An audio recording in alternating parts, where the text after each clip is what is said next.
Another breaking news story. We talked about this at the very top of our newscast. Jacksonville's explosive budget process could soon reach a climax tonight. That's right. Council members are meeting for the final vote on the upcoming fiscal year's budget, and it is already getting heated, with at least one person being asked to leave for disrupting the meeting.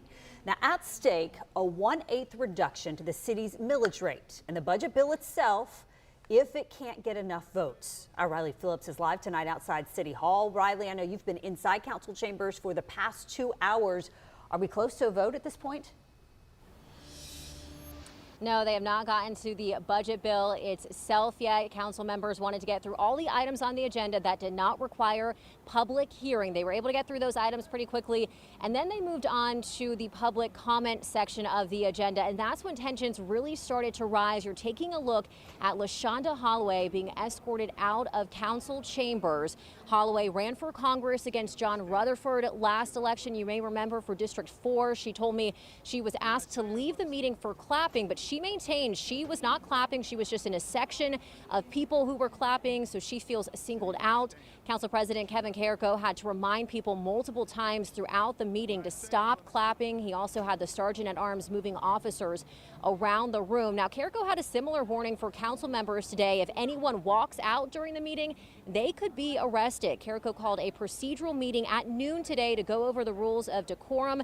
Chief Burns with the Jacksonville Sheriff's Office read the official meeting rules to council members and their staff, reiterating any disturbances or interruptions, such as walking out, are against the rules. Councilwoman Jacoby Pittman, who was one of the 4 who walked out of the last city council meeting, called today's meeting divisive, but Carrico says he just wanted to lay out the ground rules.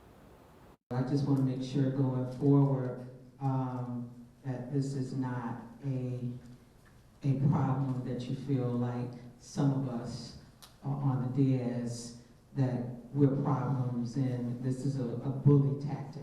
It does serve as a warning, by the way, in case I didn't make that clear. This is also a part of why we're having this meeting, why we're getting this explained. That's a warning to everyone who's here and everyone who's ECA as a president and listening in this notice meeting that we're not going to put up with that tonight. So there's first warning.